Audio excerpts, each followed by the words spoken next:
Okay, well, hi everyone. Thank you very much for watching or listening. Liam Archery back with you today with another episode of Presenting Champions for the Simply Inspired podcast. And today I've got a very, very special guest on the show. Really honored to have this man, one of the most famous or infamous, I should say, in the fighting world, Dominic Negus. This man, obviously, many people know him as a boxer, infamous also for his fight with Audley Harrison and what went down there, but was in with some other very tough names as well.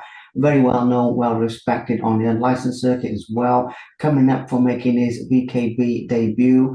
So we're going to be talking about that. Still fighting at the age of 53. Massive respect there. Of course, Don't look 53, do I?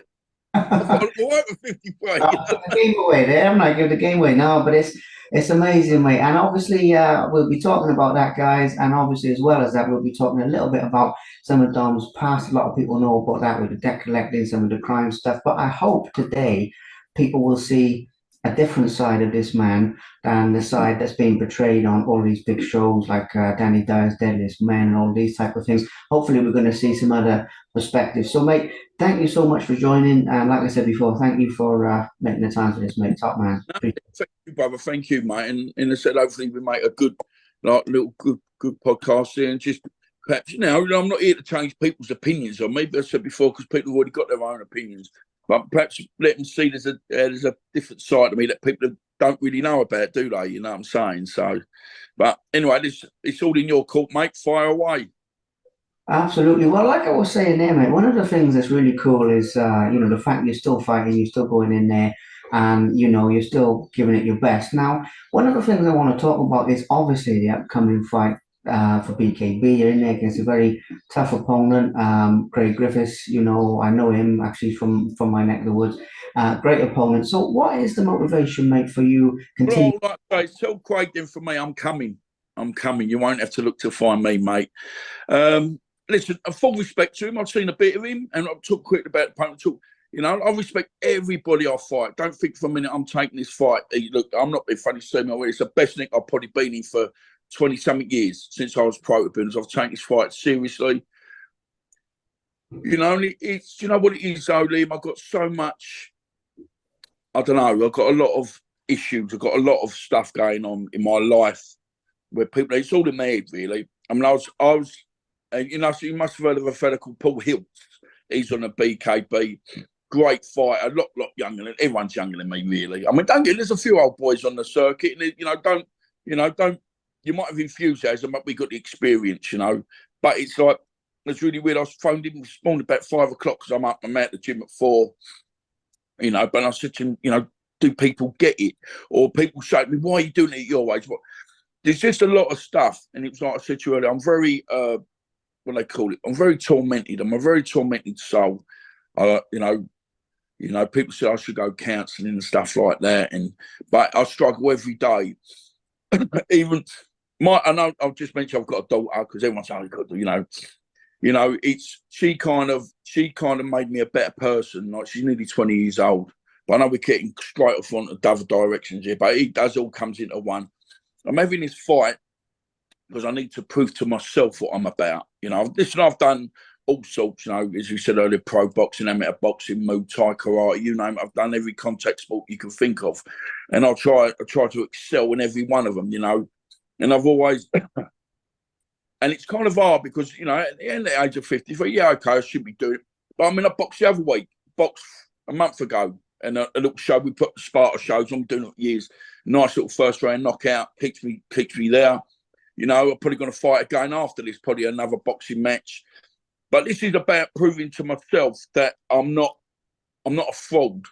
And it's like people, I said, you've watched Lee and Gavin's interview, and that was before I fought that night. And I always say, I feel a bit of a fraud on getting there because some of these people shouldn't, they're getting paid good money and they'll think they can have a go. And then when they get in, they get it, and they think, well, hold on, that ain't what we thought it was all about.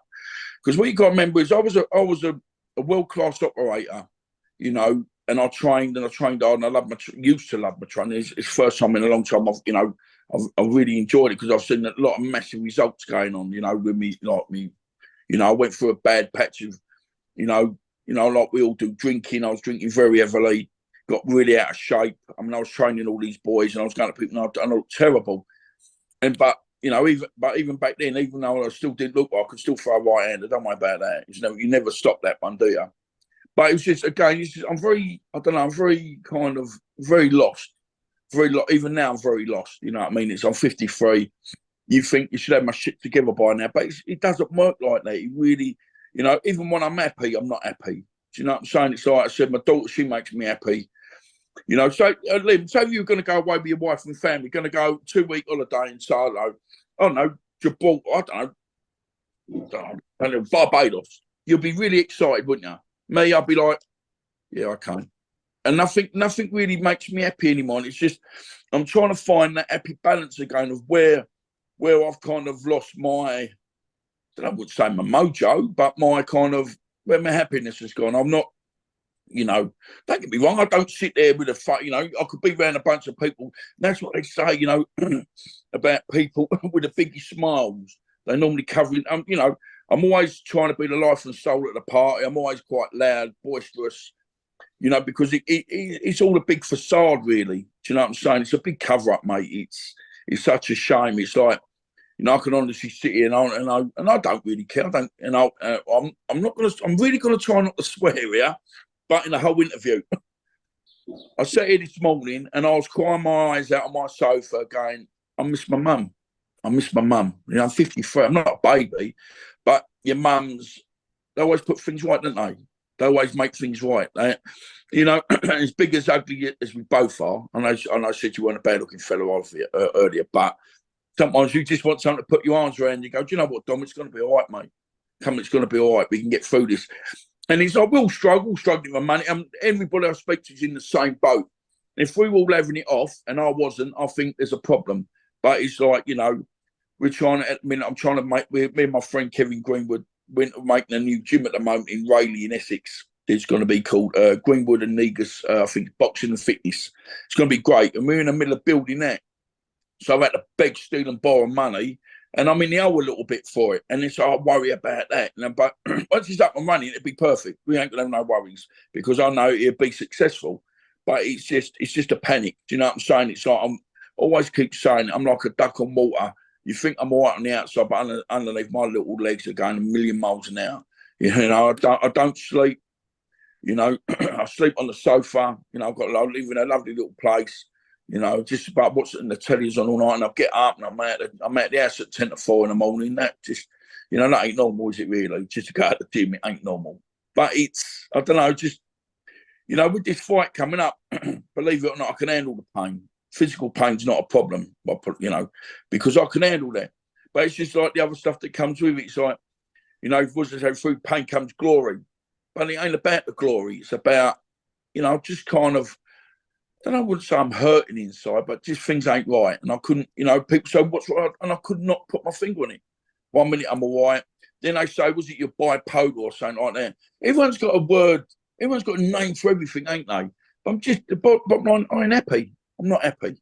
And that ain't the people around me. That's just me. I can't help myself. You know what I mean? I wish I could. People going, "You perhaps you go to the doctor. Perhaps you've got a chemical imbalance." You know what I mean?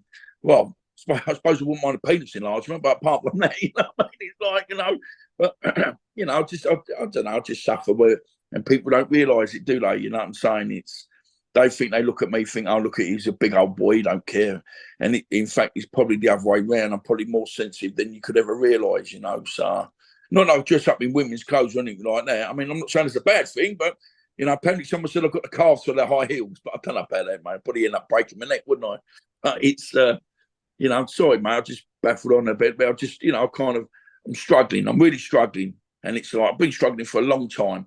And unless you get to know me, you wouldn't realise it, would you? You know what I mean? Because I'm this big geezer that's always laughing and joking. And, you know, I'm always taking the hits for other people. And it's just how it is, isn't it, mate? That's life for you, I'm afraid.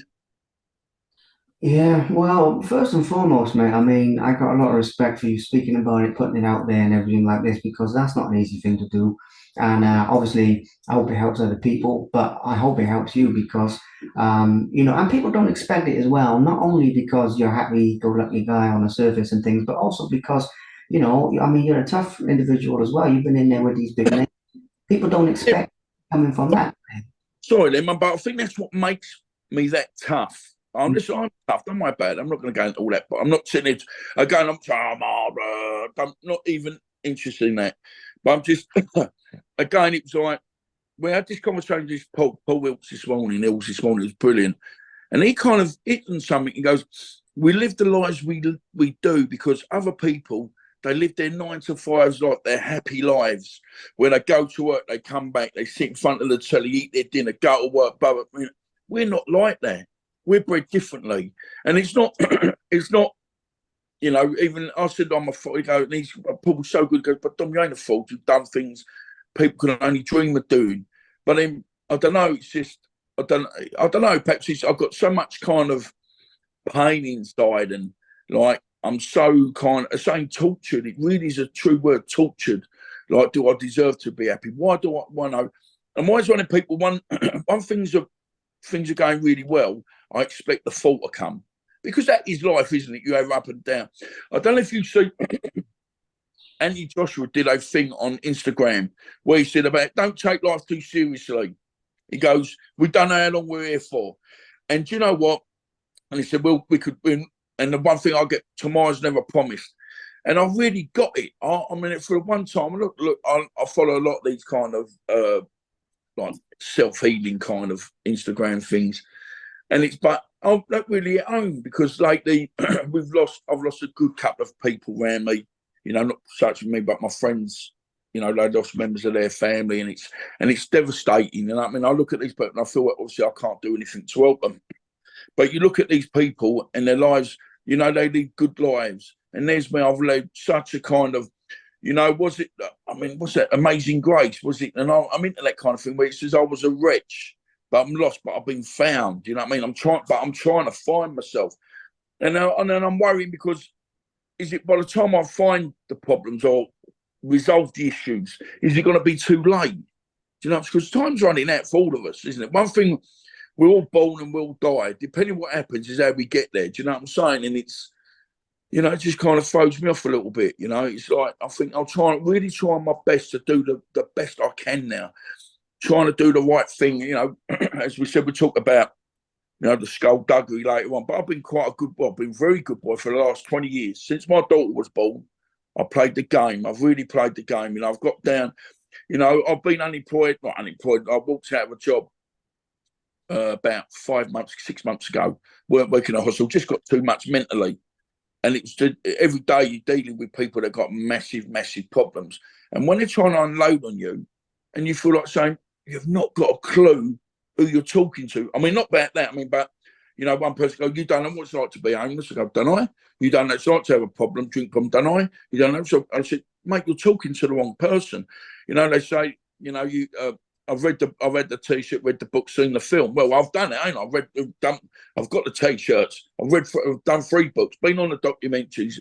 You can't come to me and tell me anything I'm not going to know or experience. You know, it's like, you know, we've all been involved with drugs, obviously not the hard stuff, but I know plenty of friends that have been. You know, I know plenty of friends that have been on the bad stuff and have died.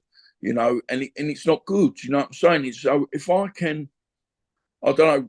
So we're doing this. If some people kind of can relate to this and go, "Carl, you know, I don't want no one patting me on the back, and I can't believe you said that," because as far as I'm concerned, I'm talking to you, you know, and I feel comfortable talking to you. But what I'm saying is, people, I'm not trying to say anything on here to condone anything I've done in my life because whatever I've done, and I've more than paid the price. I've more than paid my dues. And now I'm just hoping it's a time where it's going to be my time, perhaps to be happy for a while. Do you know what I mean? I don't know what I've got to do. It's, you know, they say like I used to go NA meetings, AA meetings. I haven't had a drink for 5 years and not, you know, don't drink anymore. And it's quite refreshing. But people then call me, is it a dry alcoholic?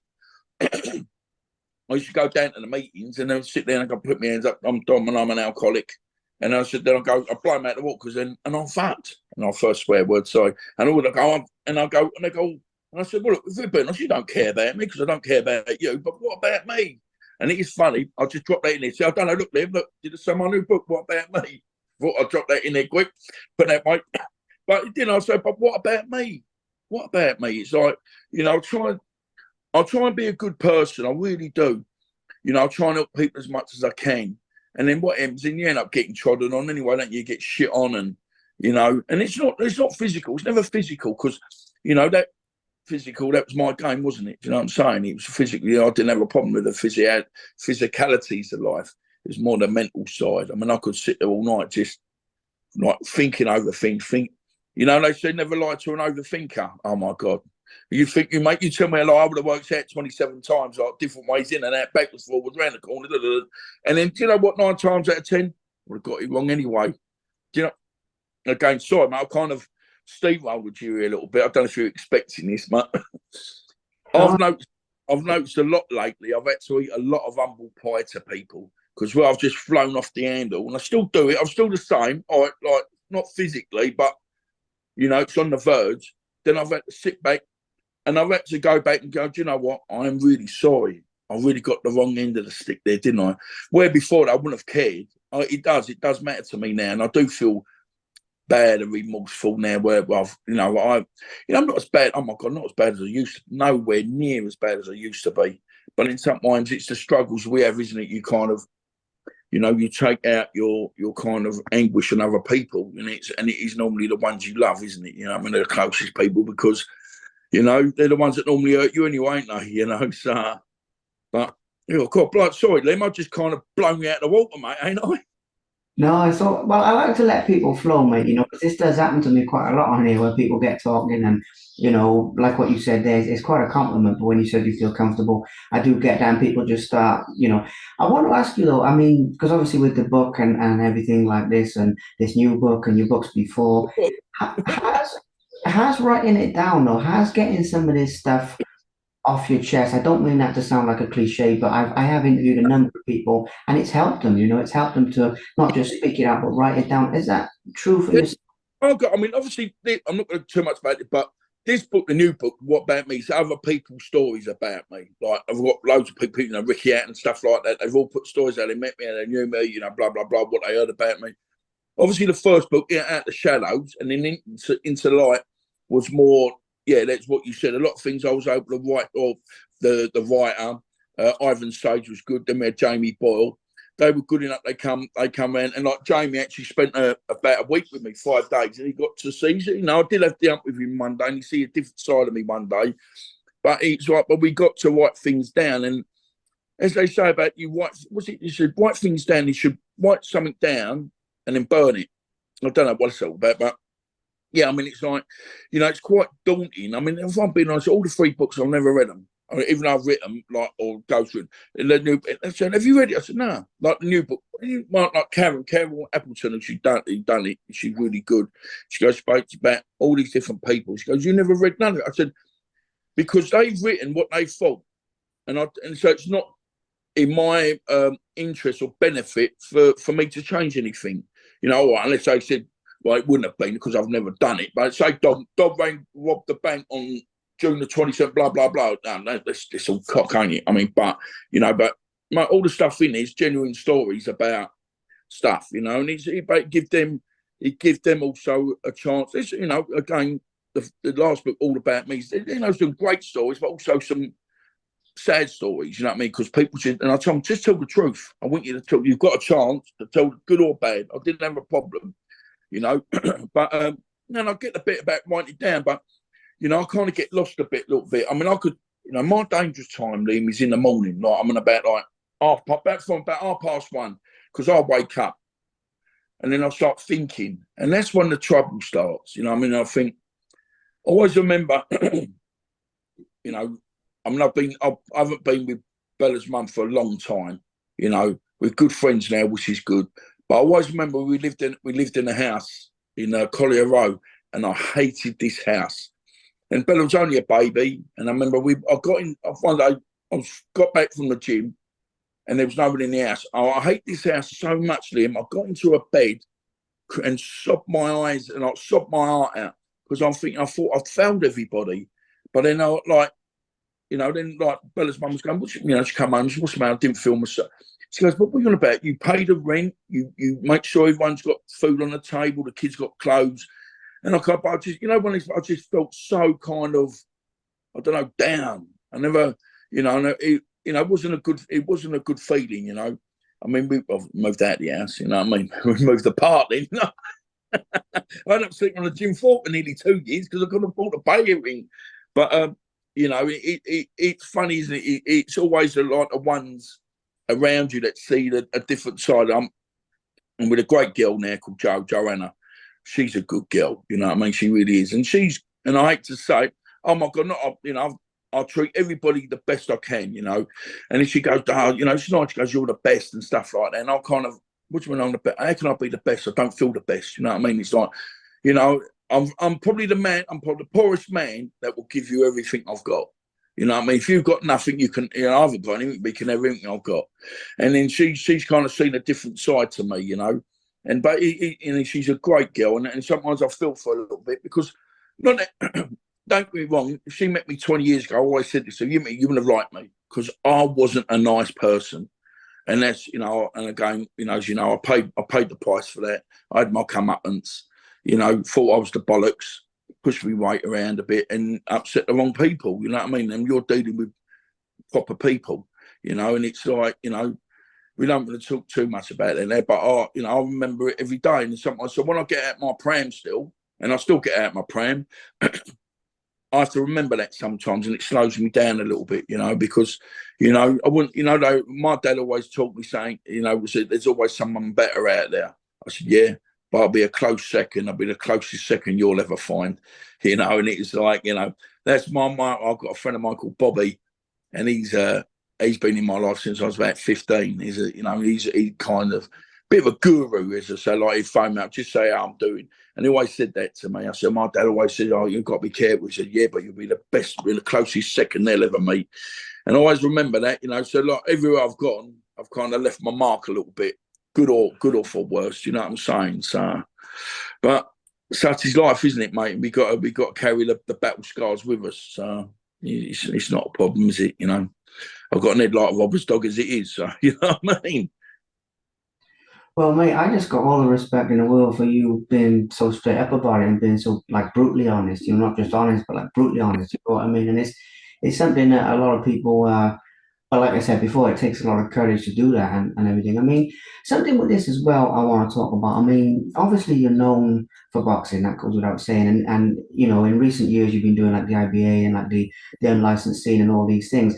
And obviously everybody knows that your pro career was sort of derailed or whatever you want to call it by all these things. But do you feel that when you're doing some of these fights now, it sort of makes up for what could have been before? And I mean that in all the respectful way in the What world. I should have done, Liam, after the Aldi Harrison fight, I mean, I disappeared for a while. I was involved with, I don't know, all sorts, right? And then boxing was fun for me. I was getting paid for it, and it was great. And I was so involved with different bits and bobs, and and again, I got my arse smacked for that. But what I should have done after the Aldi Harrison fight, I should have gone up in front. I've got a good friend, called him B. He's one of my closest friends, and he was going, "Come, let's go to Cardiff. Let's go to Cardiff.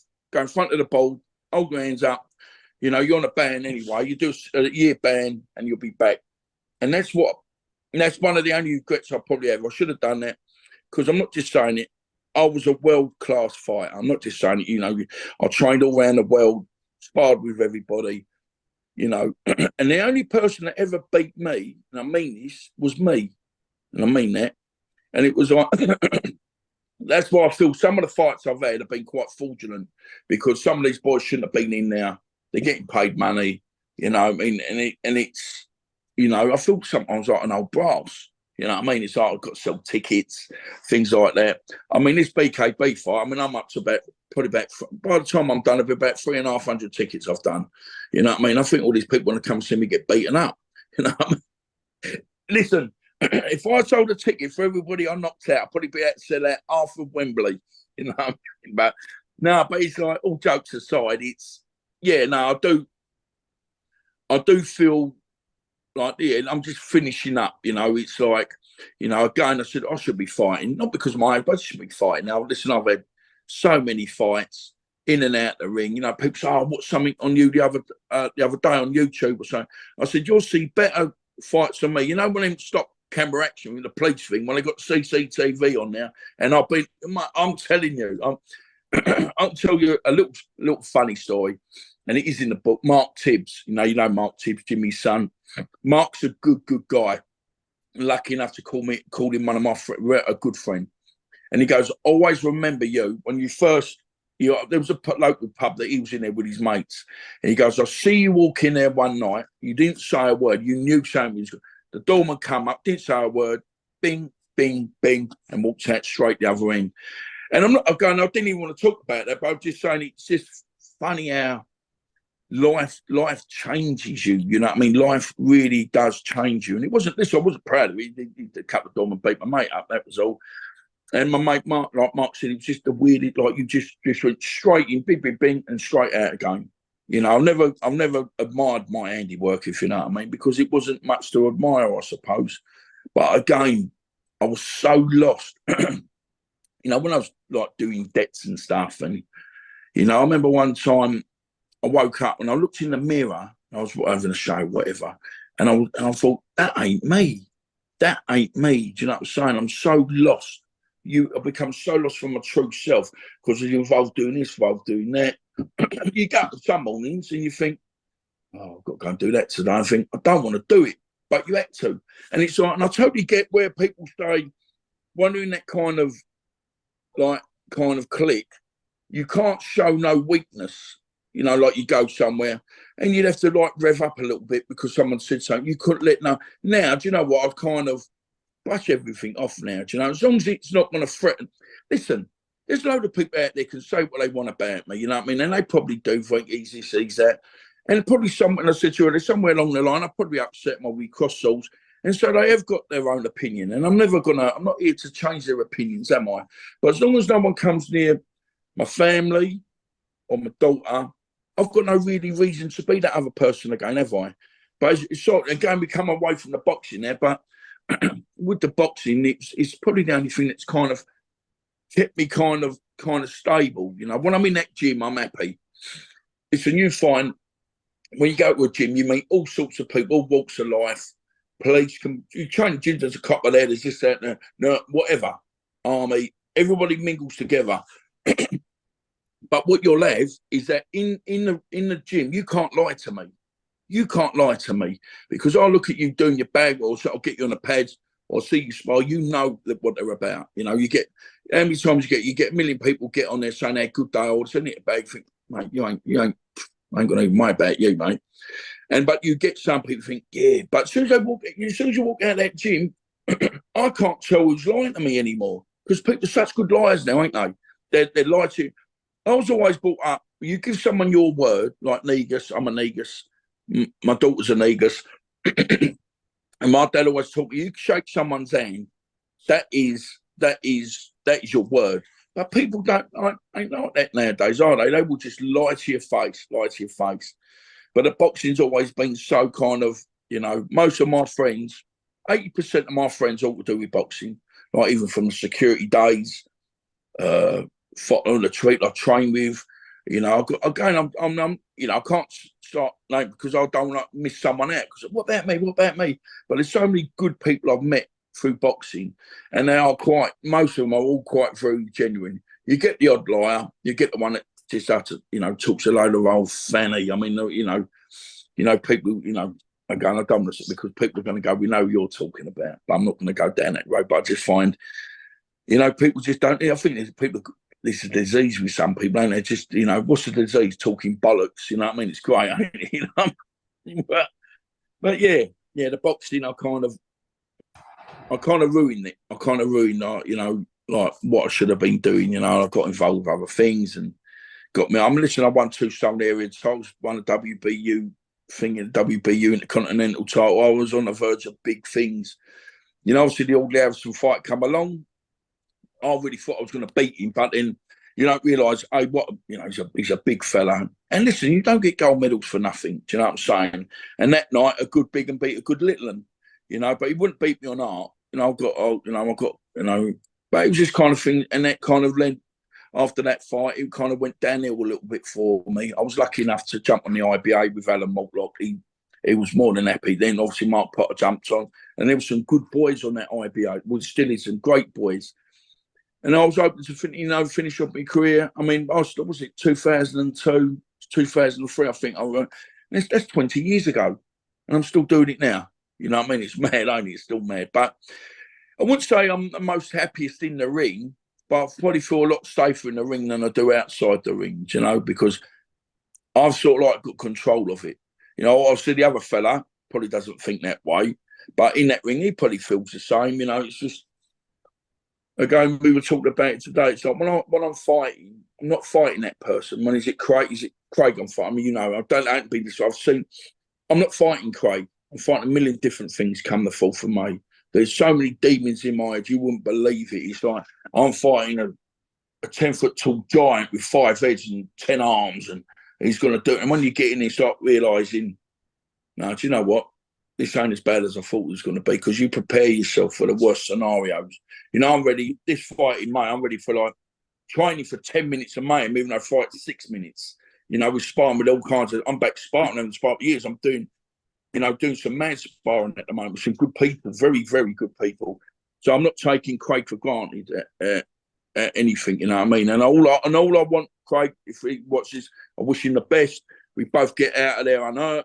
You know, it's a different kind of thing from boxing. You know, is he probably, you know, what I can make, he's a tough lad anyway.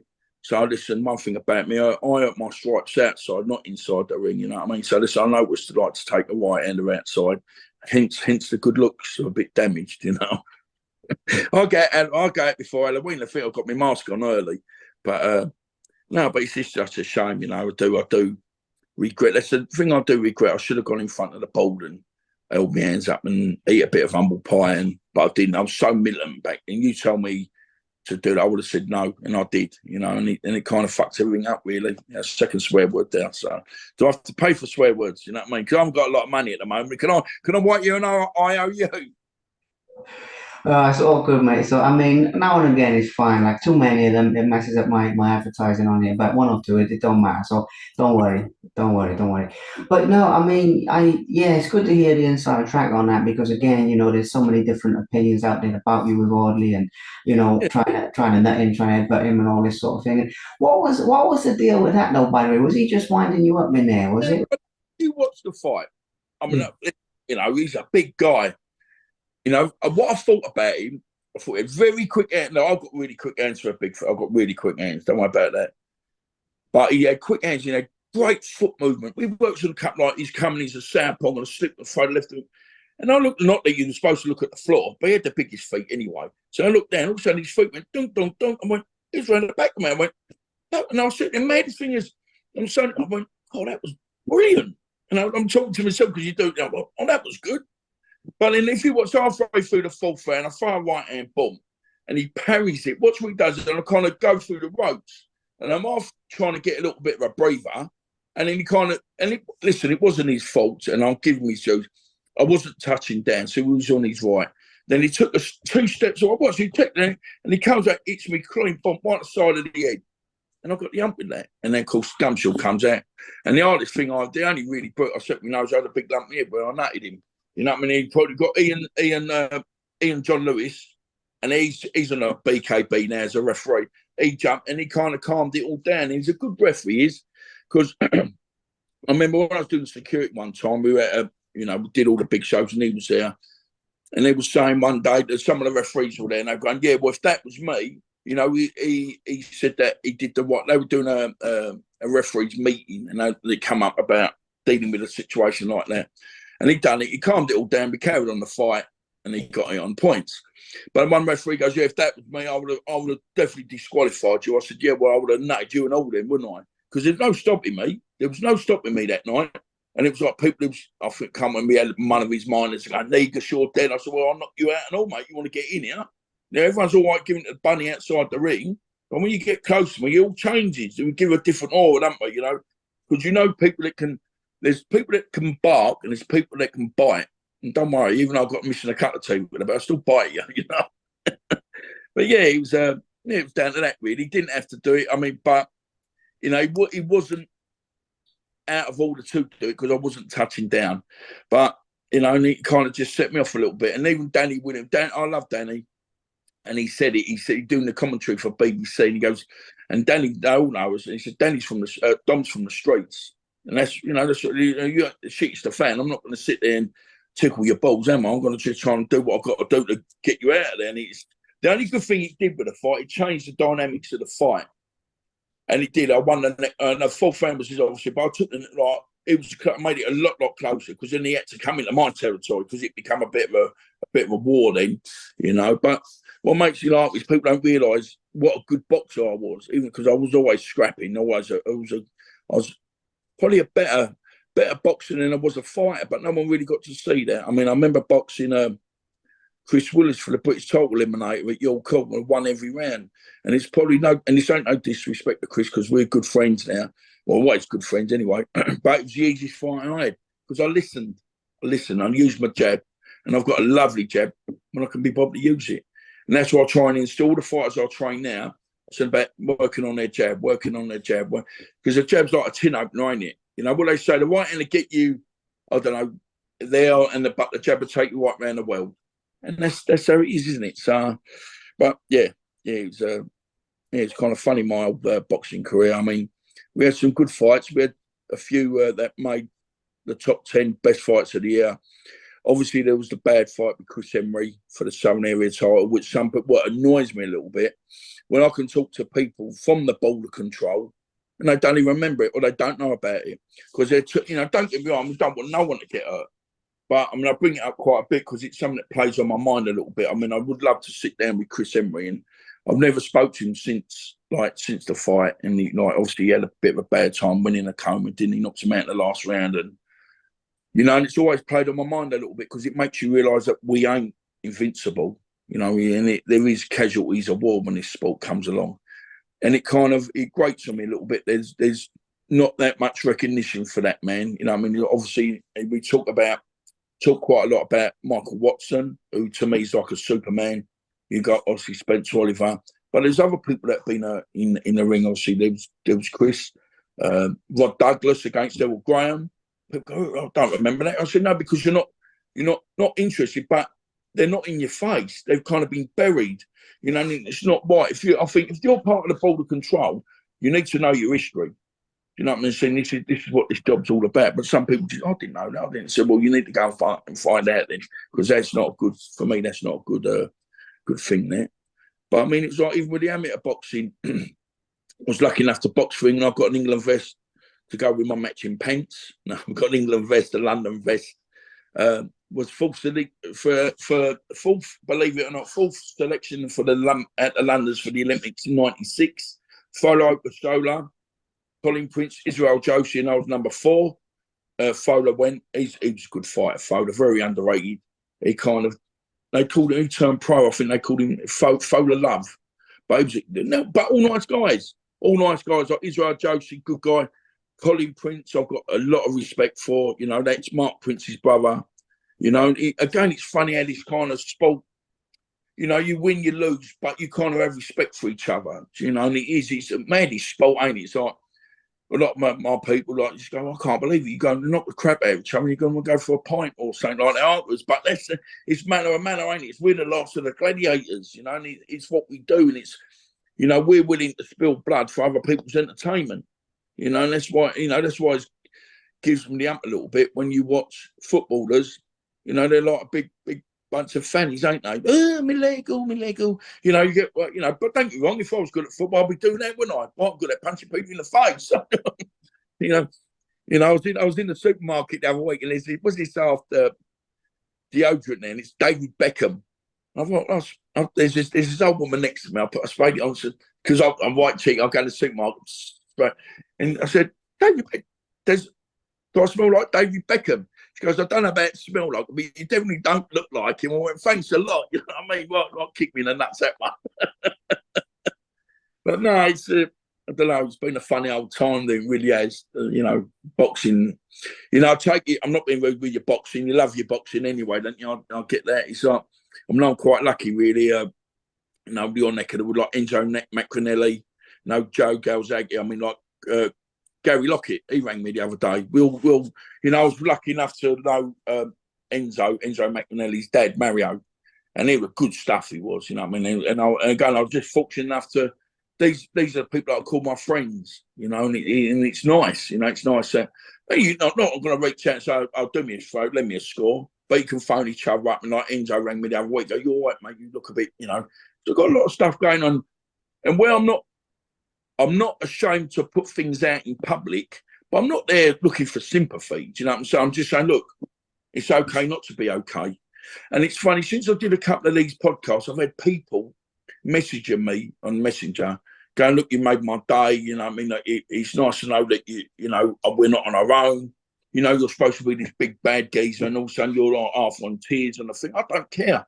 But I want people to realise that I'm real. I'm not doing it for sympathy, but this is as real as it gets.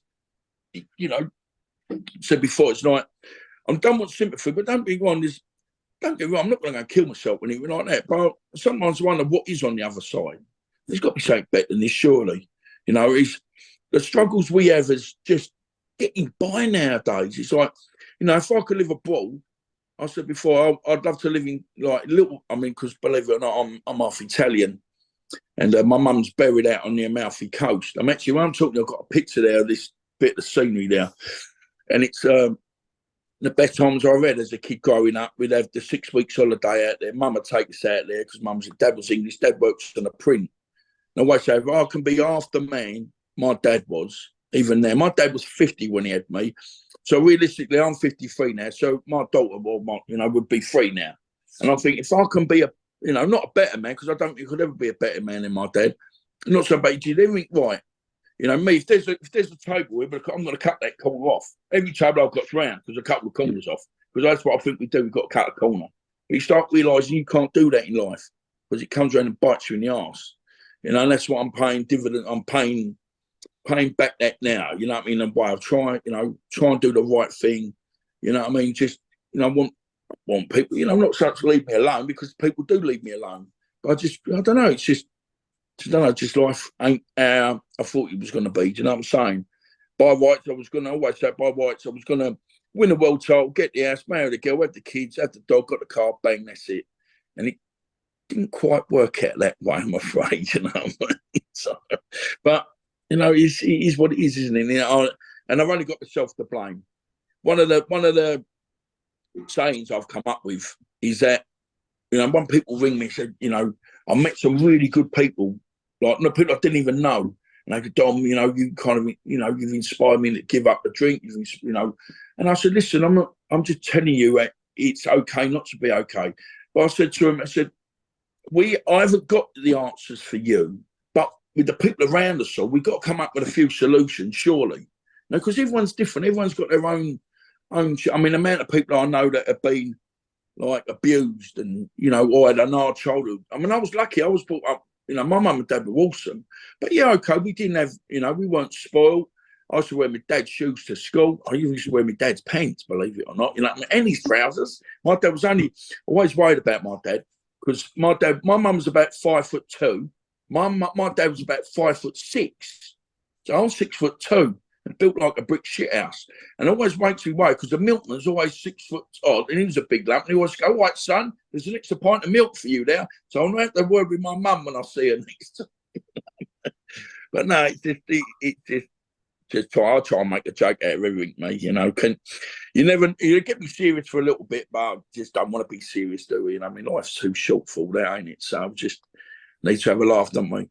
So come on, Liam. You want to? I'm sorry, mate. I'm just steamrolling you, mate. Oh no, it's good, mate. I mean, you're flowing, and the best thing about it, mate, you're speaking from the heart, like you know what I'm saying, and it's the best way when you do an interview like this. People want to hear how people really feel. They don't want to hear, this sounds good and this. I mean, this is the thing. The question I do have for you, though, mate, if we look at like some of the things you were doing in your life before, and I don't really want to dwell on this from that point of view because it's all out there. People know you had an axe in your head. By the way, people know all this stuff, but to any youngsters out there who are getting caught up in that type of thing now, I mean, you're one of those people.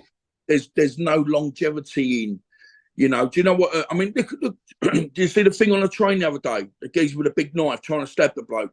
Yeah. The thing, if I was there, You know, I was always told, Don, the problem with you get involved with everybody else. I mean, if I see a woman getting smacked about, I can't sit there and not do nothing because of me being me. I'd walk away going, you're supposed to be Dominic Negus. You're like a right mug. You're like a right pussy. Sat there and let the girl get. Can't do that. But then again, my biggest thing is right is might, isn't it? Right is might. If you're in the right, then nothing can stop you. But just the day and age nowadays, there's so much. Is it knife culture, gun culture, and it's terrible because. You know, every other day you'll see to East End someone's getting killed or someone's been stabbed. And it scares the life out of me. I've got nearly a 20-year-old daughter. She's going out and about now. And it was like I tried to phone her yesterday. I couldn't get on. Then I panicked a little bit. Then I've left to phone her mum up. You spoke to no, what's the matter? I said, no, I'm trying to get. And it's just, it'd be like, I'm asleep. I'm in bed. I said, okay. Listen, I'm not trying to egg you, but I don't think kids realise if you've got kids, Liam. No, I haven't yet, mate. No, not yet. Oh, no, not yet, but no, you know. But anyway, you'll find that. How old are you now, mate? 26 I am, mate. 26. I was 32 when I had Bella.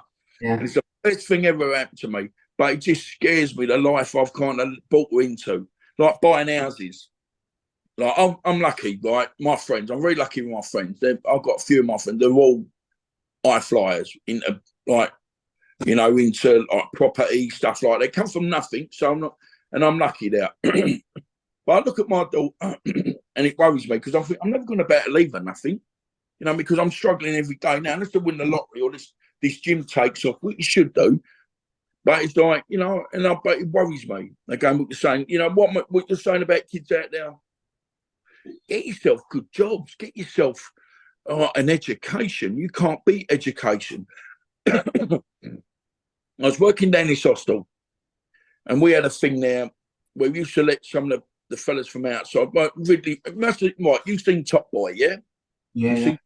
The market scenes where he's sitting there, and he's sitting there and he's having a cup of tea. He's by a green van having a cup of Shane. Well, that van was part of where I worked. And if you look round, you could have seen the doorway, and that was the doorway to my office. And we used to run this hostel. And sometimes you used to have some of the lads outside, whatever they're selling, you know what they're getting up to. They come in. And it's all about using your brain. You don't really want to have grief with the people outside. So we used to let them come in and use the toilets. What happened with us, COVID kind of helped us there a little bit. Because once COVID came, no one was allowed to come in from the street and use the toilet. You know, we were lucky there. But there's a young lad, I can't remember his name, that he'd come in and used, you know, one day he was all right, one he was a bit flighty, you could see, you know, whatever he's up to. And one day he come in and because I used to try and talk to everybody, there was a bit of a thing out there. A geezer pulled a knife out, and it was all on the cameras. Police were involved. And I've gone, look, do yourself a favour, keep away. The cameras are there. You know, look, you don't got to do that round here. You've don't got to do that. It's not like that here. You know, so one day, and I was just speaking, can I use the toilet? Yeah, go on, mate. Right. And I said, look, why you right, mate? And I said, look, be careful. Your longevity ain't gonna last. You know, so one day. And I felt lucky he come up to me. I was sitting there like my office because it's like we have like a barn dog sitting me up to see you walk past. You all right, mate? Yeah, buzz you in. You know, he come and he goes, you know what? We all talked about you. Obviously, like when I first got there in the middle of this market, I stuck out a little bit. Everyone thought I was a copper at first. You know, I walked past feds. It's feds. And then within 2 days, they were laughing. They go, what you like? He goes, we know who you are. I said, well, no, I'm not a fed. Then he goes, you're definitely not a fed. I said, thank you very much. But no, so this young kid come up to me and he goes, we were talking about you. I go, oh, really? What? He goes, yeah. He goes, we all really like you. You're a nice guy. I said, well, you know, you're always respectful. You always talk to us. You know what I mean? I said, well, listen, you're no different from me. I'm just a bit older. Yeah, but look, you know, and not being rude, he goes, well, you talk, you know, we're black, you're white. I said, but it doesn't mean nothing to me. We're all the same. We're all, you know what I mean? We're all in this together. We really are. We're And I said to this guy, really, really nice. And he went up in my, I said, can I ask you something? What do you want to do with your life? Because your life expectancy ain't going to last. And he goes, he really kind of threw me. He goes, I want to be a restaurateur. I went, well, what do you mean? And he goes, I went to college. I did go to college. And I said, why? He goes, and he's sitting there for about half hour. Really nice kid he is. And he's going, I want to open a chain of restaurants. I said, that's brilliant. That's amazing. And I said, well, what, you know, well, no disrespect, but you ain't going to be able to do that out there. when you're doing what you're doing, you're selling what you're selling, because you ain't going to last that long. And, you know, he's a bit, you ain't caught me yet. And I said, listen, I don't want to sound like an idiot. I really like you. You remind me of myself, you know what I mean? Good looking guy, you know. No, but his white cheek, he had a bit of thing about, a bit of panache. But just a night, you could see he was lost. You know, you just want to grab him sometimes, go, come on, let's do something. Let's get something going. But anyway, he goes out. So me and my daughter went out. We went to the lakeside, and I bought him a book. It's like how to be a millionaire or something. And I've written it. Look, hope you read this book. If not, blah blah blah, for me and Bella. It was for me and my daughter. I didn't see him for 2 weeks, and I had this bag. It was in my office, and I panicked. I'm thinking, here we go, something's happened. Not so anybody seen the boy. And my mate, he works there. He goes, oh, he was in last night. He asked about it. So great. Next day he comes in. I said, mate, where you been? I said, I've been worried because I didn't know. I'm like, you know, I can't control what they do, but I'm getting in trouble. And he goes, oh no, we had to keep our heads down. Something's gone on. I'm like, okay, I got you something. And I bought him this book. And he looks at this book and he went, you bought me this book? And I said, yeah, mate. I said, you've got to read it. He goes, he was so shocked. He goes, no one's bought me nothing before. I said, listen, do you know what I want? Do you know what would make my day? If in 10 years' time I'm sitting on the telly and all of a sudden, you know, like these chef programs, and you turn up, or Gordon, you do something, Gordon Ramsay, and said, you're on the telly. What? Oh my God, how mad would that be? And he took this book. So I said, you've been reading that book? And it turns out there was a bit of trouble, was saying, and something naughty happened, and someone got shot, and I think he ended up going away. You know, but it wasn't him that did it, but I think it kind of broke my heart a little bit. And it's because you could see he was doing what he had to do to survive, and that's what we have to do, don't we? I know this is probably what you do, but I don't know what we should do for a living. I mean, listen, I'm not wearing, so I'm doing my personal training, back to doing a bit of security. You know, I'm just doing what I've got to do to get by. But one thing I won't go back to doing what I used to do. I'm not getting like, you know, anything bad. You know, it's just because all this thing I've been portraying about me being a good guy and I've learnt my lesson. It'd be a load of old cock and ball, wouldn't it? People go, he's just a liar. You know, but sometimes it's hard. When you have to pay the bills, sometimes you have to go, why do you think I fight? I'm not fighting for my health because I have to get paid for it. You know what I mean? It's like, it ain't fortunes, but it's just enough to get me through to the next bit, and to get me through to the next bit. But it's, you know, just trying to say with kids out there, there's no longevity out there. You know, it's like they get a bit of dough and then they go and spend it. They want to go and buy a watch, or they want to go and buy a car, or they want to drive around.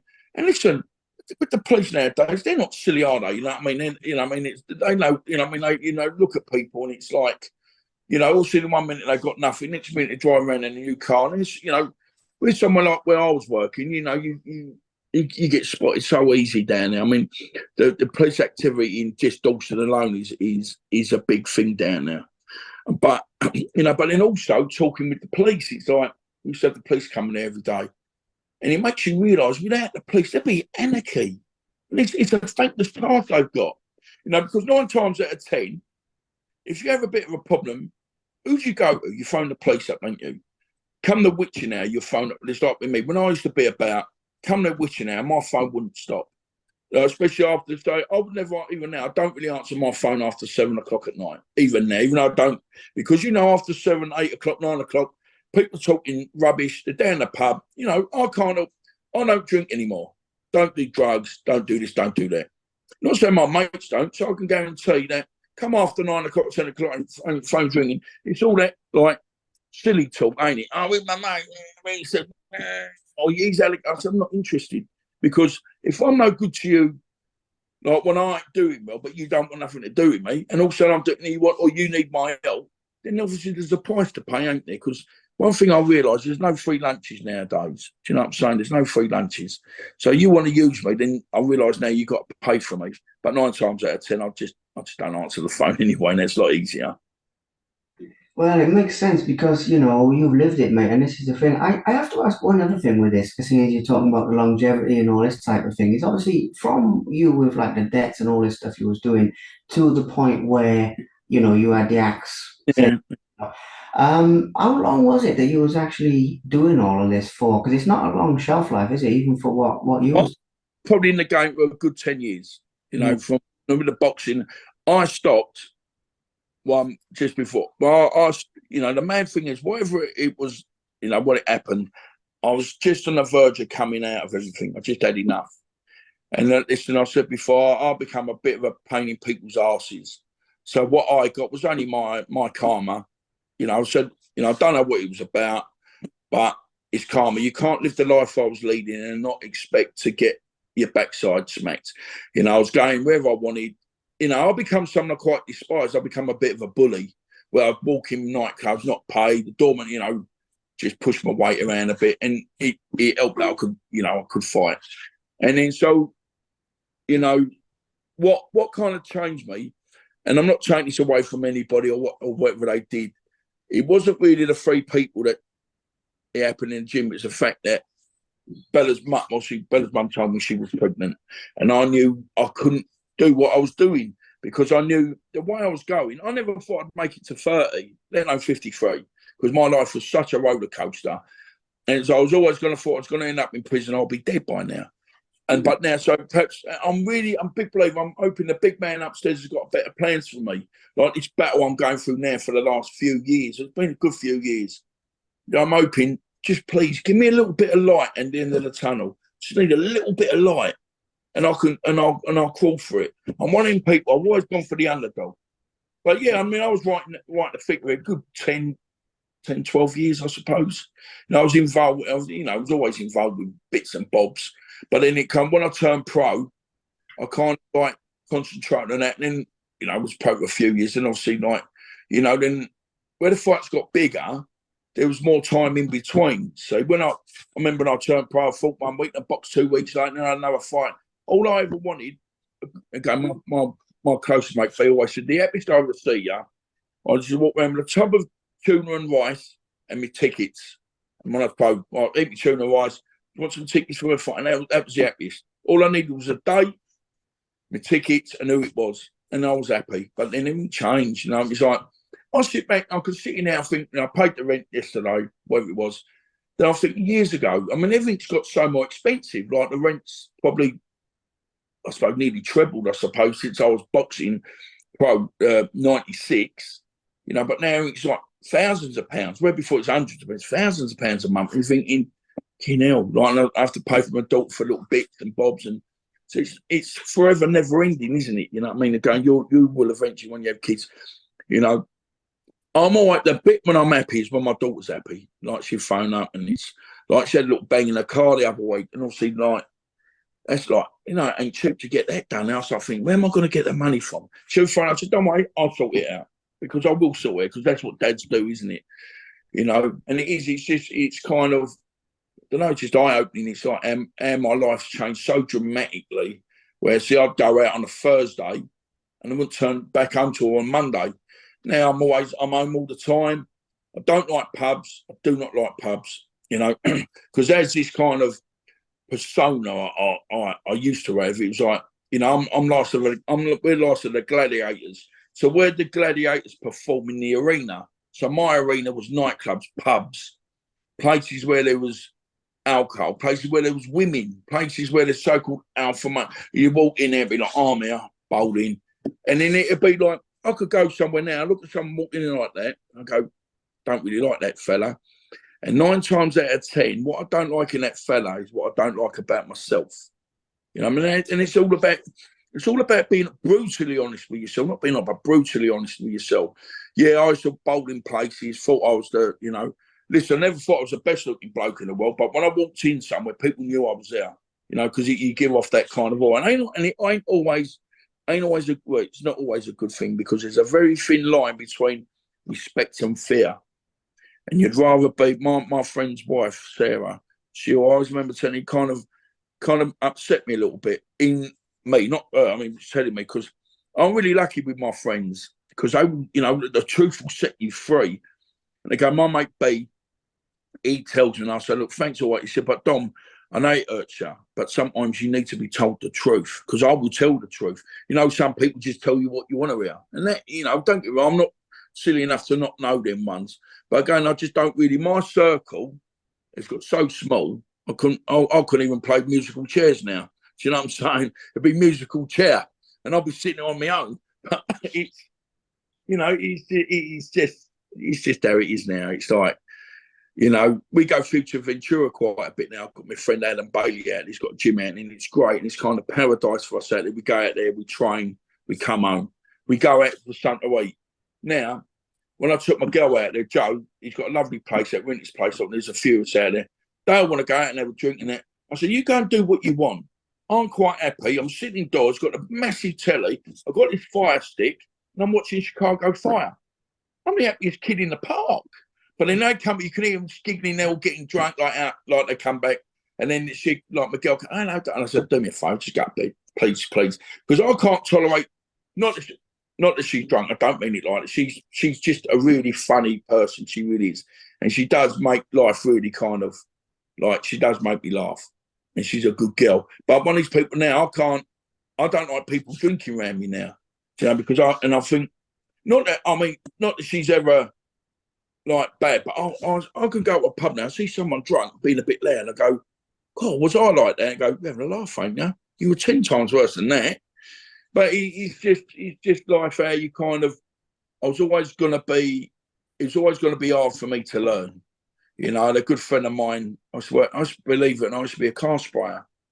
And I used to love Life Club. I'd love to get back doing that again, painting cars. I watched all these mad programs, you know, and I was good at it. I was a really good car sprayer. And it's like you sit there and you talk to people, and it's like this fella used to, like, Dom, his name was Colin Cordingley, his name was, I remember that. You know, left school, worked this place, done my apprenticeship, and he was good stuff. I've not spoken to him in years, but there was Andrew Craft and Colin Cordingley, a friend of mine called Rob Peary. I haven't seen them for years. But he said, Dom, there's an easy way and an hard way, and you, my son, will always learn the hard way. You know what I mean? You try and tell people your experience is to do it this way. No, I've got to do it my way. And it was always fucking wrong, wasn't it? Oh, sorry, third one there, sorry. Third strike and I'm out. You know, I'd go, do you want me to sit on the naughty step for a minute? Oh, good. Yeah, mate. You ain't got a word in headspace, mate. Oh, that's good. I mean, well, you know what it is, mate. When I do these, I mean, I always make like a few bullet points, you know, just a few, like, I'm going to talk about this, this, and this, and then the rest of it, you know, it just flows from there because, you know, one of the things is if it's too rigid, if it's too like, look, I want to talk about this, I want to talk about this, I want to talk about this, you know, as long as what it does, it takes away from like what people really want to say and things like this.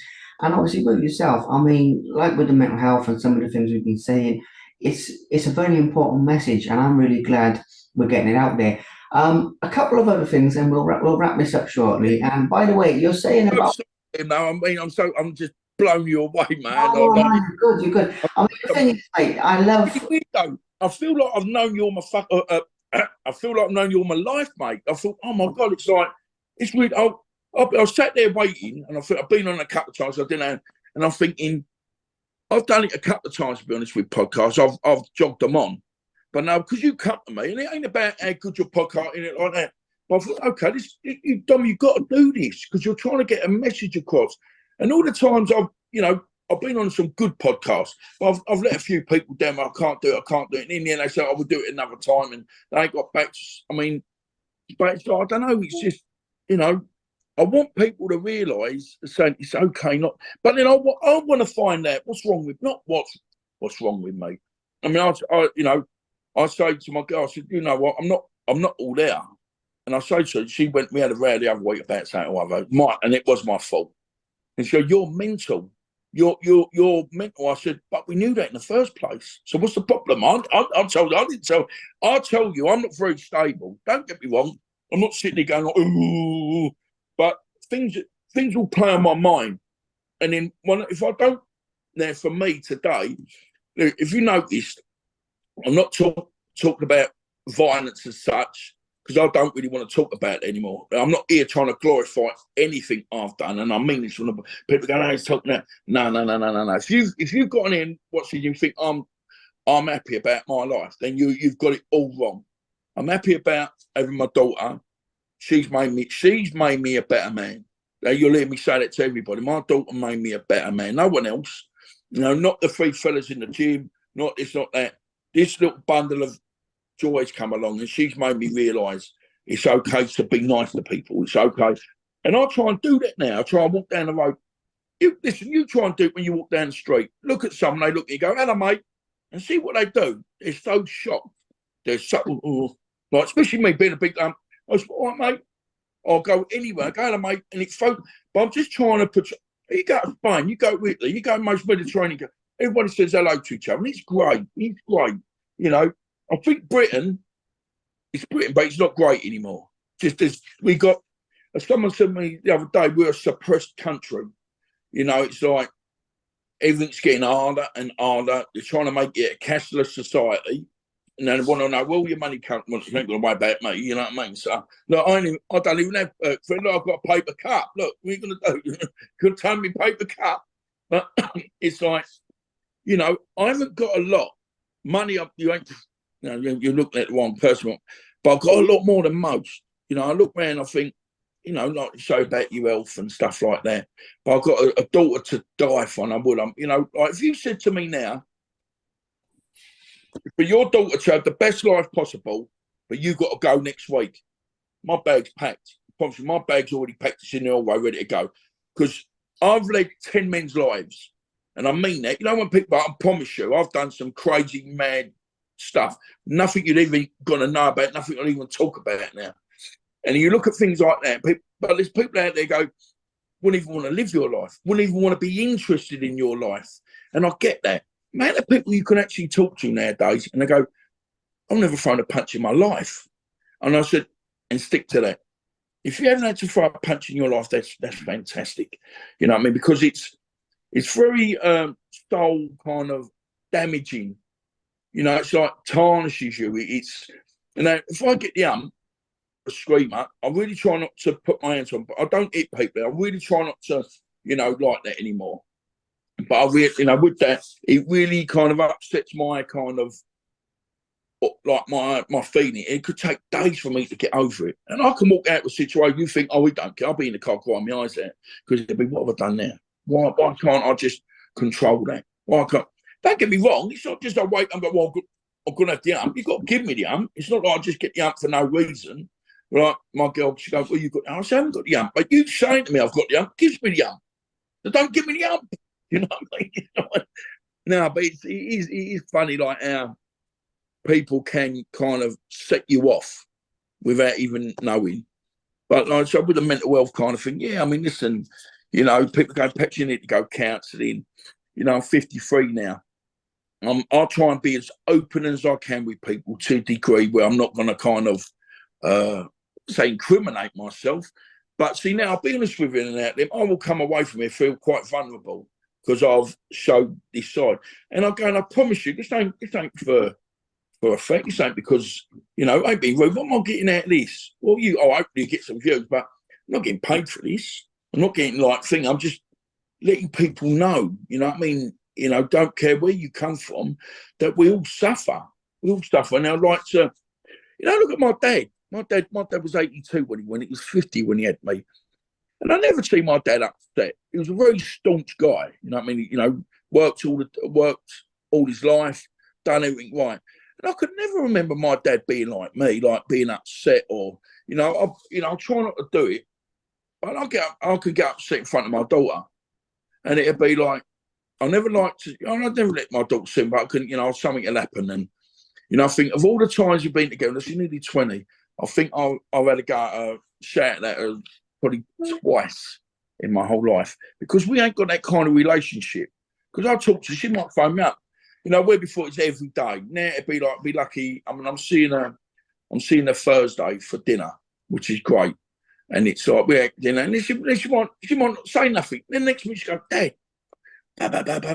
And I'm going, and I love it when she talks to me. I'm like, oh my God, because she's at that age where before, I lived out in Spain for a while when I was training. I had the boys, I had Boy Jones Jr., Sanchez Sahota, that Hamza Shiraz. He was out there with us. Good boys. And I spent probably near on and off 2 years out in Spain, and it was great. But now I don't think I could be away from her. Not that I'd see her. I mean, out in Spain, I speak to her every day. You okay? What's going on? It was great. Her mum would bring her out there to see me. Like they'd be putting an hotel because I had a little flat, and it was great. And it was like, but now I think, even though I don't see her as much now as I used to, I don't think I could be away from her. Because I don't know, it just didn't change, doesn't it? It's like, you know, I need to be near her kind of thing. It's like, you know, I phone her up and she kind of makes everything okay. I'll talk to her and she makes everything okay. You know, she goes, Dad, like, I'll ask her questions. I'm 50 bloody 3 and I'm asking my 20-year-old daughter, Bella, what do you think? You know, like, I could have, well, I had a couple of incidences at work when I was at the hospital and I'd phone her up and go, you know, this is that, but why, Dad? Why? And she'd make me answer my own questions. I went, thanks, babe. She said, but Dad, you've answered it yourself. Because I'm very lost. You know, I'm a very lost person. It's like, you know, I don't know about Liam. Liam, what do you want out of life? And I'll ask you a question. What do you want? You know something? It's funny that you've been talking about like living abroad and this type of thing because I don't even know if you know this. I don't even know if we've got into this. I'm from Wales, but I'm in Cyprus at the moment, right? So I don't even know if we got into that. You So got now. yeah. I'm over it. That's why it's dark over here, and I'm messing around with the bloody I think it's getting dark out there. But so, whereabouts in Cyprus are you? I'm in Paralimni, so it's near to Ayia Napa area. It's just Right. on the border from there.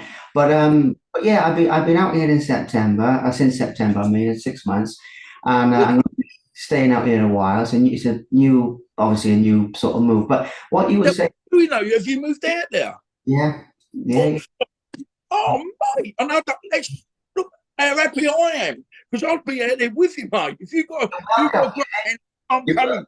yeah. I'm next to you. I was gonna say, I was gonna say because you were saying about like the Italian thing, and you were saying about Spain and all this, and I was thinking, yeah, come on out here because, but what you were saying earlier about like when you walk down the street and you smile at people and this, that, and the other, and all this, and I'm out here now, and it is so social. Like I'm sitting here now, and I can actually see like across the people across the road from me, like outside the houses Oh, with the but you know what, Liam? Now, that's made me happy.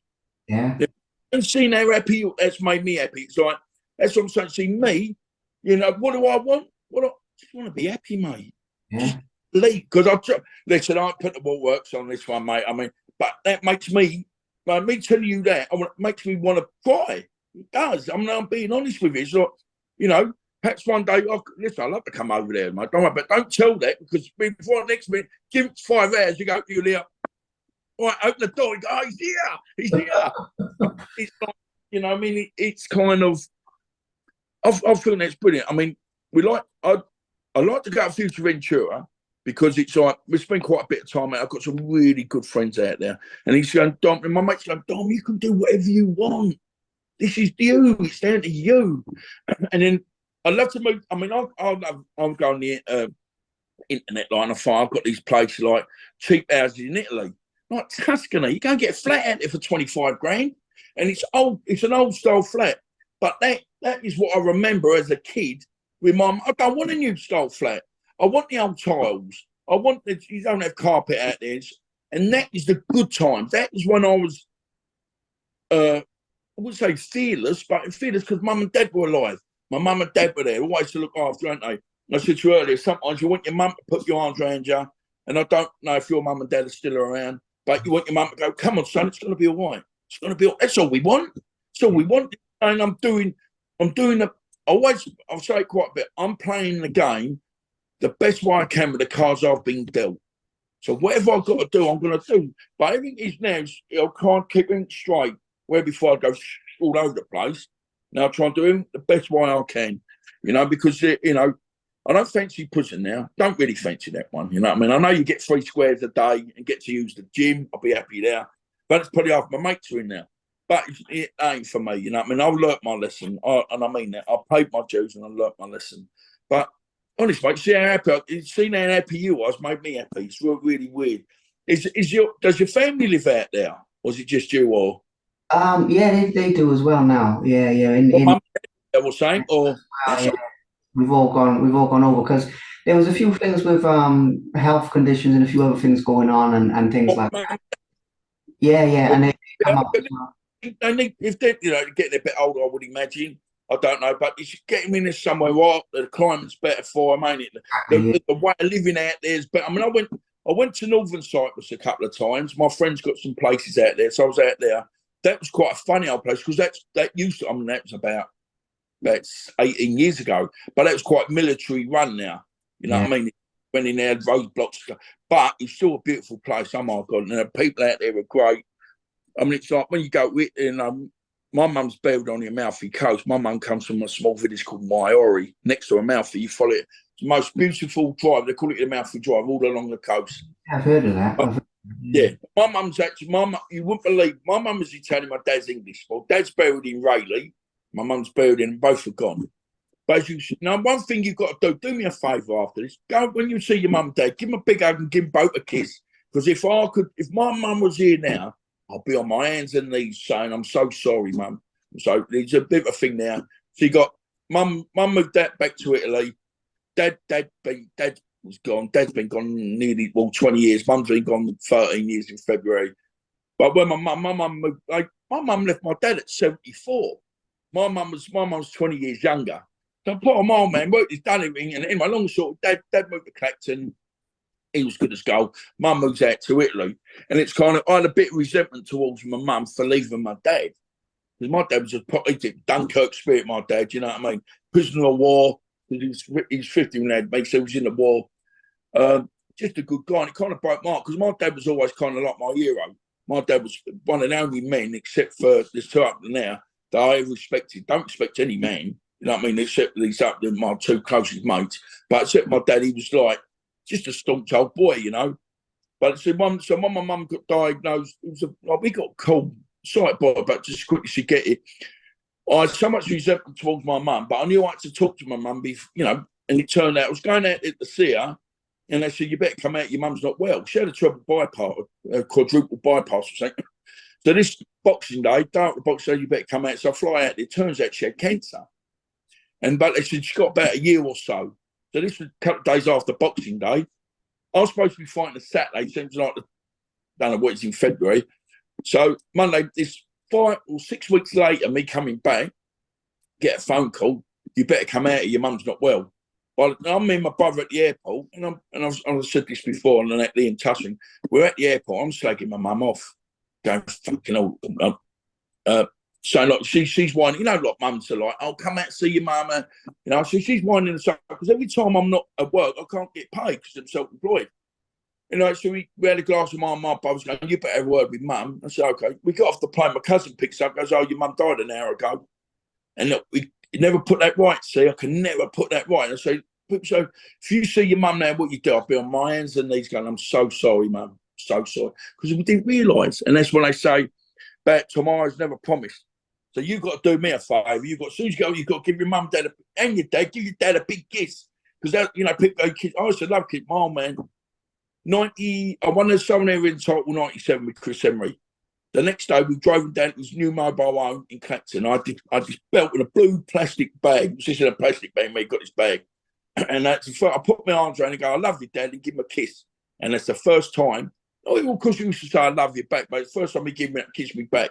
Because there's an old boy, he was old school. So every time you go, "Well, come on, son," it'd all shape up. Because they could look after themselves. He weren't like nothing horrible like me, but he could box in the army, you know. And so all the time, he was very old school. You didn't hug each other back then. You didn't give each other kisses. And it was the first time my dad had, June the 17th or about the 19th, I moved in there, and he put his arm and said, "I love you, son." And I always remember it. So I say, "I love it when see my daughter come in the restaurant, she give me a big kiss and cuddle, and I make a big, I don't care what anybody says. You know what I mean? You're a lucky man, you are, mate. I mean, to have your parents there, you've got quite jealous now, you know what I mean? And it's getting really dark there now, ain't it? I just see your head. Yeah, it's later over here. It's about 7:30. I'm coming up on, you know. So will you go out for food or something? Or yeah, going out for food after this, actually. Yeah, so I'll have to shoot up in a minute. A picture of you eating and send it to me. I don't eat now. I'll do a 3-day fast every couple of weeks. I'll get used to it, just so it cleans me out. It gives me, you know, it's good. It does work. But mate, Liam, it's been great talking to you, mate. You know what I mean? So it's been, you know, but hopefully I've kind of been different to what you expected. You know what I'm saying? Yeah. Well, actually, it's been better than what I expected because the thing is, like I said to you before, mate, I had these bullet points of like, you know, I want to talk about this, and this. We covered all that, you know, and I said to myself, as long as, you know, we got a few fun stories from the fighting days, and we got the message about like how your life has changed, you know, what you've learned from it, or some of the things you've been through, then I thought, well, you know, I'm happy, and anything after that's a bonus. And Well, can you speak like in Cyprus? What do you speak at? What's the language called? Don't send it. It's Greek out here, but I'm taking classes, but you know. Oh, you ain't got a school book and you're writing. You ain't got a writing book. Every in crayons. No, no, nothing like that. But Honestly, I know I don't know you from. I think that's you really my mind. Because it's I am learning. I am learning some Greek. I mean, you know, just to be respectful to people, just to be like. oh, there we go. There we go. It's like I always remember my mum's boyfriend Chris. We used to call him Shakespeare because he knew everything. Like just like my dad, but a younger version. We're out in Italy, and all my cousins, they don't speak English, they're Italian. So I see my cousin, I go, like, buongiorno, come stai? I know a bit, you know. And he had the so what you got the for? He goes, do they speak in Italian? They should. And I went, man, I said, you're in Italy. You should learn Italian. You know, and that to me is disrespectful for not learning. You go to Spain, then you go, oh, you can get away with bits. And you know what I mean? It's like, I'm quite lucky. My friends are all quite fluent in it. But listen, dos cafe con leche, por favor. You know, 2 Greek, or is it coffees with milk? I'll get away with that. And the other one, I used to be able to say, but dos grandi silvestre, you know, 2 big beers, please. That was it. I was flying. Didn't need nothing else, did I? No, mate. But it's a bit boring now. I don't drink now. So, you know, they don't get as much money out of me now. But it's been great. Great. Yeah, I love that. I mean, what you're saying there, the respect, because the thing is, out here, most people do speak English. You know, a lot of people speak English, not everybody, but they do teach them in the schools and things. But at the same time, because I'm in the country, I want to make that effort of just saying a little, you know, just saying hello to them and thanking them and, you know, little things. Done, You know, do that piece. Especially, I've got to find English people are very ignorant. You know what I mean? It's just everyone should be able to speak English. No. You're going to someone else's. When in Rome, do as the Romans do. We're in England. You've got to do what everybody else wants. You know what I mean? It's not. You know, ain't like that's what situated. It's Britain, but it ain't great no more. You know what I'm saying? Everything's changing now, ain't it? And it definitely ain't for the better, is it? But that's why I left, mate. You know, I mean, this is the thing. I always asked me to come over, mate. You know, you've said it now, and we've got it on camera. You're banging. No. I'll turn up to your house. You'll be locked up. We're going, Liam, go, don't open the door. Don't open the door. No, mate, it would be good. It would be good. We'd have a blast, I reckon, because I had the same feeling like even with this, you know, we're talking now, and like you were saying earlier, you feel like you know me forever. And I got the same weird feeling like it's just details. Anytime you want to drop us a line, mate, you're in front of me with this, just give me a shout, mate. You know what I mean? It's been great. I feel like I've been in a counselling session for an hour or so. So it's been good, mate. And hopefully it's what you want, you know. I try not to glorify anything I've ever done anymore because it's people, you know, people don't hear about all that crap anymore. You know what I mean? It's done. You know, I don't glorify it. You know, I could sit here and tell you a million stories. I was doing, mate, yesterday sitting out the front here, we're having a coffee. You know, I live in the middle of in the woods kind of thing. So I come and go sitting there. And I was he going, you never spoke like that. I said, mate, there's a million other stories like that, but I don't really, you know. You know, not to cut in there, but just before I go, that's the thing, because obviously with some of these other podcasts, you know, with Danny Dyer and those guys, I mean, they did a great job of showing that for what it is, you know, I think. And I thought, well, you know, I want to focus on something different. And there's a lot of guys, you know, I interview like this with people who were like gangsters or they were into all that type of stuff. And I always try and put it over, but I only interview people if they want to put it over as a message. I'm never going to have someone on my show where they're on there and they say, I'm not thinking about what I've done. I'm not proud of what, you know, but what's there to be proud about? I can have a fight and knock people out. Well, that's great, ain't it? Well, you know, I say it to my daughter sometimes. She, you know, anything that she kind of, you know, she's read the books now. She's a bit thingy with certain things, and she talks to me. And I say, Belly, what you got to remember is I wasn't a nice person till you come along. You made me see the light. She really did. You know what I mean? She just made me, it wasn't so I was that bad. I wouldn't spit at people in. But then I was very short temper. I was very free giving with my aggression. You know, and I put it out there. Yeah, okay, I did hurt a few people physically. You know, so there's people that, you know, she goes, Dad, I see this comment about you, blah, blah, blah. I said, Bella, what you got to remember, till you come along, I wasn't a nice person. You know, I mean, don't get me wrong, I wasn't. You know, of course, all my friends would go, of course, but if you upset me, you know, people would go, I was very ignorant around people. You know what I mean? Go, oh, you fuck up. No, sorry, no, that's number 5. But it's like, you know, go away kind of thing. And, you know, I wasn't very tolerant about anything. But then as you get a bit older, you get wiser, don't you? And you just realise you can get a lot lot further in life, but just being nice to people. And Yeah. I get that. And that's me. I'm forever trying to be nice to people certain ways. Don't get me wrong. I can, you know, I still get the ump like everyone else does. You know what I mean? I'll get the ump, you know, I'm going to get moody, fed up, you know. So that's what I'm saying. I struggle every day. Like in the mornings are terrible for me. I can wake up in the morning, I just want to cry.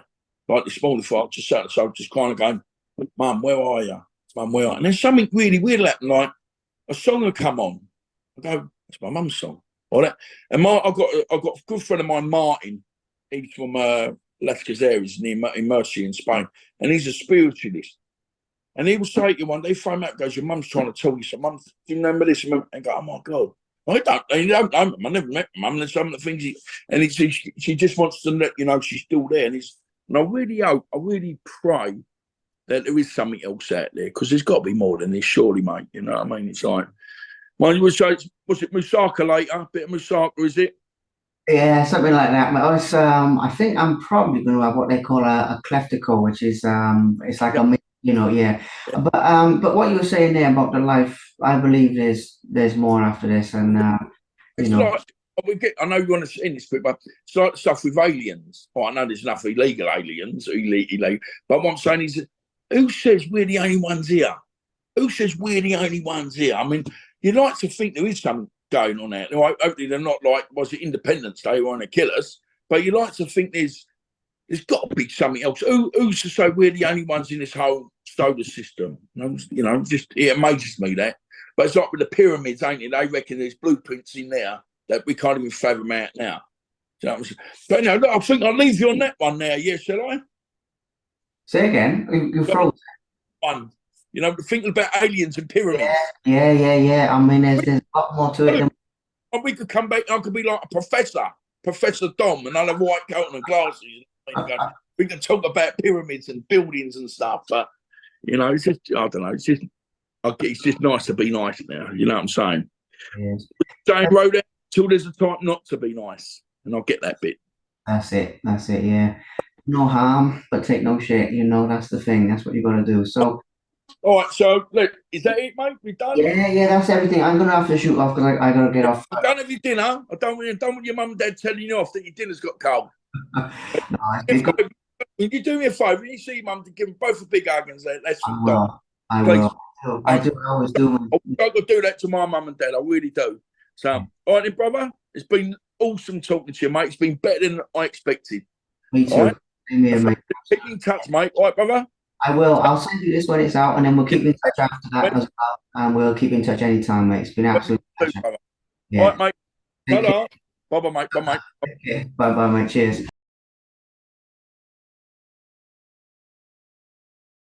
Thank you very much for watching. Please subscribe to the Simply Inspired YouTube channel, and there'll be more videos coming soon.